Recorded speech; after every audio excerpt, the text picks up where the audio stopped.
Hey friends, welcome back to another episode of the Confidence to Homeschool podcast. I have seen so many mamas ask, how in the world do I stay sane while homeschooling whenever I am with kids 24/7? Y'all, the struggle can be real, but it doesn't have to be. So today we are going to dive into how in the world to make that relationship a fun, exciting, loving relationship. Stay tuned.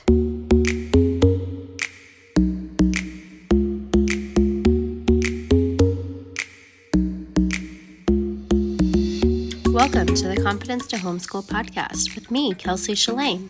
I'm a lover of all things Jesus, an exceptional wife to an exceptional husband, and a homeschooling mama of 4. Together, let's trade in those insecurities and questions of if you can homeschool for the confidence that homeschooling was the right decision for you. Through simple homeschooling techniques, growth in God, and small mindset shifts, we have the power to change generations and set our kids' hearts tuned to the Lord and a love of learning. So grab your lukewarm coffee, because who gets to drink it hot anyways, and let's shave off years of that how to homeschool learning curve. All right, friends. Well, the very first thing that I want to say on this episode of how in the world to stay sane while you are homeschooling your kids. I mean, when you homeschool, you are signing up for being with children essentially 24/7, unless you have like family close by and you can go and take them and drop them off, and or you've got a great close friend or whatever your life looks like. Essentially, when I feel like the most parents that I talk to, when the conversation of homeschool comes up, their biggest concern, or one of their biggest concerns, is how do I find time for myself in a world where it feels like you just never get to turn off, feels like we're on all the time and we are constantly doing things for our kids, or we're doing something for our husband, or we have somebody that needs something from us on a regular basis. And so when you're not sending your kids to school and you have a couple of hours without them to decompress, what in the world do you do? So I have obviously went through that. I mean, I've never sent any of my kids to school other than Addison going to preschool when she was 4. And I have a couple of solutions for you. But first, I want to go through the conversation of, I guess, boundaries, maybe? Maybe we need to have the conversation of boundaries before we go into the conversation of how in the world you stay sane. So as we speak, it is 11:46 on a Sunday morning. I woke up this morning at 5 a.m. I started working on podcast stuff. I started working on laundry. I started doing all of these things that needed to be done in the house, much like you have that need to be done in the house. You may not have a podcast, but you have so many responsibilities that need to be taken care of in the house. And I've literally just told my husband, I have got to go out and record this episode or I'm not going to get to it today. And I know that I need to go and do this. So first things first, if you're not willing to put in place, I have to go take a minute for myself, then all of this is not gonna matter anyways. There's no way for me to tell you how to stay sane and take a minute to yourself if you're not willing to set a boundary in place to tell somebody or to tell your kids, hey, I need a minute. And I think that we need to normalize the fact that it is totally okay to look at your children and say, I just need a minute. I think that that needs to be normal for them, because also they need to know whenever they can look at you and they're frustrated and they can just say, Mom, in the middle of a hard school day, I just need a minute, And I think that as they get older, instead of, I grew up in a house where I've not gotten rid of this behavior completely, but I have definitely tuned in and gotten better. I grew up in a household where we did a bunch of yelling instead of realizing that we just needed a minute to calm down. And so I will say there is yelling in our house. There are times where I just fly off and lose it, but most of the time it's because I'm not paying attention to my stress levels and the fact that I am not being true to myself. And I say that also with a reminder to you that I love Jesus with every ounce of my being, and I do not mean that you need to be putting yourself above the rest of the world and nobody else matters. Obviously, if we're talking about homeschooling, you're not thinking that. You are definitely also putting your kids first, so on and so forth. But I just really want to drive home the fact that we really do need to get better at figuring out what it is that we need in the moment and figuring out how to put the boundary there that will help us to be able to serve our family, serve our kids, serve our husband, serve our community in a better way, because that's really what God has called us to do, is to be good servants to the community. But you can't pour from an empty cup. If you are not pouring into your own sanity, then how in the world are you going to help everybody else if you just feel like you're spiraling and losing it all the time? So really, that's what I want to dive into today, is how in the world to feel like you're not spiraling. You're not constantly just, burning the wick at both ends to where you reach a point of burnout where you just can't function anymore, because that's not good for anybody. So I have a couple of different tips for you. And the first one I want to throw out there is I am taking 45 minutes at least after school at this point in time to just decompress. That is not 45 minutes alone. A lot of times Addison and I will sit down and watch a show, because that's one of the things that her and I love to do together, is to sit and watch a show. Sometimes that is me taking a prayer time. Sometimes that is me sitting down and playing a game. It does not have to be this productive moment. That's actually the point of it, is to give yourself just a couple of minutes of non-productivity, just to really allow yourself to calm down and decompress from everything. Because whenever you are schooling kids, especially if you're doing more than one of them at a time, which right now I'm, doing 3 out of 4. Whenever you are schooling kids, it takes a lot of brain capacity. One, to think about how are they thinking about this problem? How can I make it make sense to them? Two, the coming back to the main point of the conversation over and over. You're sitting there and you're trying to teach them what's 5 plus 5, and they want to know why the sky is blue. That's a great question. I would love to answer that question. But right now we're doing 5 plus 5. You could rabbit trail all day with your kids. And there are times that I tell you to do it. Just do it. Enjoy that rabbit trail. But then there are days where you're like, we haven't done math in a week and we got to get this done. I love that you love science. Let's do that later. But right now we need to do what we need to do.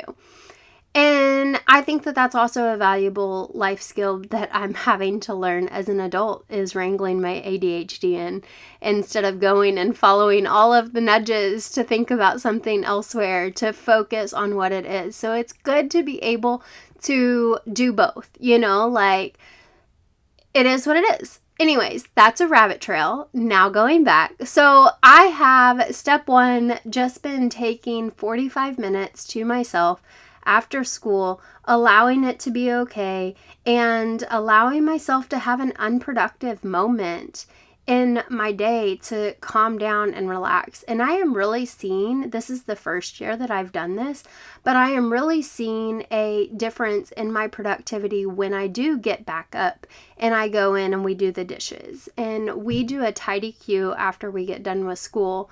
After my 45-minute break. I used to try to do it before and I just couldn't push through. And so now after my break, I'm like, okay, Asher, Addison, go unload the dishwasher. Elijah, pick up all of the shoes. Aiden, pick up all of the toys, and everybody springs into action and does what it is that they need to be doing. But it's after a break for all of us. We all get a break during that period of time. And so I have found that that has been really helpful and really important in my day, is just taking 45 minutes after school and just relaxing. I don't do that every single day. Mostly like on Tuesdays and Thursdays, our schedules are a little bit different. So if you're 1 or 2 days a week, like your break doesn't, or your life doesn't allow for that, it is what it is. But try to be mindful of giving yourself a break somewhere in the day so that you do not hit a point where you are just tired and frustrated and start yelling at everybody. Okay, number 2. I know you hear this. I feel like everybody has heard wake up earlier than the kids. I feel like that is a duh. Everybody knows that. But I do know a lot of people are not morning people. I do know that there is a lot of people that would really rather stay up all night. I don't know anything about that lifestyle. I am a 8:30. It is bedtime, period, end of story, done. And my head hits the pillow and I'm pretty much asleep. So here's what I'll tell you from my point of view. Waking up early before the kids wake up allows me to fill my heart with things like reading the Bible, praying. I do Rachel Hollis's Start Today journal. That is a practice that I have done for probably 5-6 years at this point in time. Not consistently, but intermittently, as I feel like I need it. Those times that I feel like I need to put gratitude back into my life. Rachel Hollis's Start Today journal, super quick, is 5 gratitudes and 10 goals. And that's it. You don't actually need to buy a journal, but that's what it is. And so I use that sometimes in order to be able to bring myself back into a place of gratitude whenever I feel like I'm not being super grateful. But anyways, that time in the morning, when you wake up in the morning and you have your cup of coffee and it's warm and nobody is distracting you and you have absolutely nothing else going on in the world other than what it is that God tells you to do that morning, is the best time. Start your streak on your Bible app. I was recently scrolling through Instagram and I came across a reel that was talking about praying for 12 minutes a day and what that will do for your brain. And essentially what this video is talking about is that 12 minutes a day for 8 weeks of prayer, of focused prayer time, will actually change the neural pathways within our brain on a brain scan. You can physically see it on a brain scan change the neural pathways. Super cool to me. It talks about the fact that it lowers things like fear and anxiety and depression, and that you can literally watch the brain change over just 12 minutes a day of prayer for 8 weeks.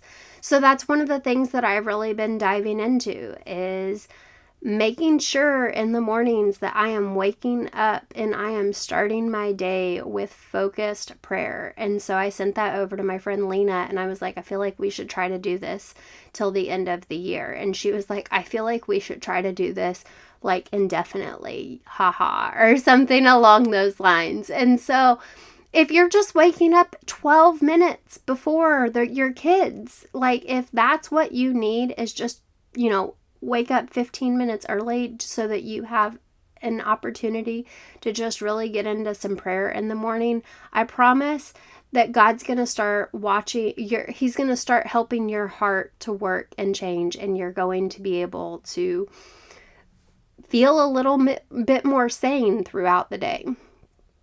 Okay, the next thing is find something you enjoy and make it a priority. So, for the longest time, my husband told me, I needed a hobby. So, what's my favorite thing to do? It is to talk. I love to talk to some mamas and give them encouragement And I didn't know what in the world I was going to do for myself that was going to be my hobby. He hunts, he fishes, we do jujitsu, we did all of the things. And jujitsu is great, but that is not my, like, sit down and relax, hobby. That is really my workout. That is really where I have worked on learning to love moving my body again. So really my hobby in what I have said is this podcast. I have started doing this podcast, quote unquote, as a hobby, because it fills my heart and it makes me happy. And I have noticed whenever I start getting frustrated with everybody else and I get into this place of like pity me, nobody recognizes what I do, and I just feel very taken advantage of, especially with my husband, especially whenever I am really aggravated with him because I feel like he is getting more of alone time than I am, or I feel like he's just prioritizing himself over us. I've realized that it's not actually him, it's me. I'm the problem here. I'm not prioritizing myself, and therefore I'm putting my feelings on him because I'm not choosing to do what it is that I need to do for myself. So that's just one of the things that God has as like the theme in my life right now. And I've talked about themes before in other episodes. It's like what God is working on right now in your life is, quote unquote, the theme, what I see coming up over and over and over. And He is really just working in my life on boundaries. And if He's working on it, you can guarantee He's going to test you on it again and again and again. Like I said, I had the worst time getting out here in order to be able to record this episode. And I just had to make it a priority. I had to set a boundary to know that this is what God has called me to do. It's what fulfills me. It's what gives me purpose. It is what fills my cup, and you cannot pour from an empty cup. So therefore, find what is your priority. Find what makes you happy. Find your hobby. Even if your hobby is coloring while listening to worship music. If your hobby is going and having a cup of coffee every other week with a friend, like whatever it is, find something. I promise you, it took me so long to find a hobby. So if you feel like I don't know what I want to do anymore, then I hear that. I hear it. But then ask God. Put it back on Him. Lord, what is the thing that you want me to be doing? Because I promise you I would not have started this podcast without His direction and without His encouragement. And it has filled so many places in my life that I didn't even know needed to be filled. So let God fill those things for you. Fill whatever hobby you're needing, and there's no telling what He will open up for you. So challenge Him, because that's the best way to do it, right? Okay, so the very last one we have already talked about. Praying at least 3 times a day. Check out the video that I am going to put in our Facebook group. I am working on content for our Facebook group for you guys. Facebook is a very hard thing for me. I don't necessarily always love it, but I see it to be such a need for our community and just the connection. And so it is something I am working on for you guys. Give me the grace as we go along to get that together for you. But I will have things in there, and I just want you guys to start knowing that it's a place that you guys can come and have a community and help me build this community so that we can all really lift each other up and help each other out. So that is it for the day. If you have any questions, as usual, always feel free to reach out to me. I absolutely love getting to chat with you guys. I love getting to connect with you. I love to hear your questions and hear the things that it is that you are wanting to know more about, because that really helps me to put these episodes out for you. And if you are already in our Facebook group or you're not on Facebook, whatever it may be, then totally fine. Just share the episode. If this episode helped you, go ahead and just share it. Share it with a friend. Share it with somebody who's wondering how in the world homeschooling works. If you're already homeschooling, share it with somebody who is needing the information. I absolutely love getting to get this out there to you guys, and the more homes we can put it in, the more families we get to bring back home, put them together, and show the love of God through what we originally were supposed to be doing, which is, homeschooling as a village. So I hope you have the very best day, and we will chat soon. Hey friend, thanks again for joining me today on your journey to the confidence to homeschool. I hope this podcast blessed you with one more tool of success. If it did, please scroll down to the bottom of your screen and leave me a review. Share it with a friend. Just remember, confidence in anything takes practice, so let's grow.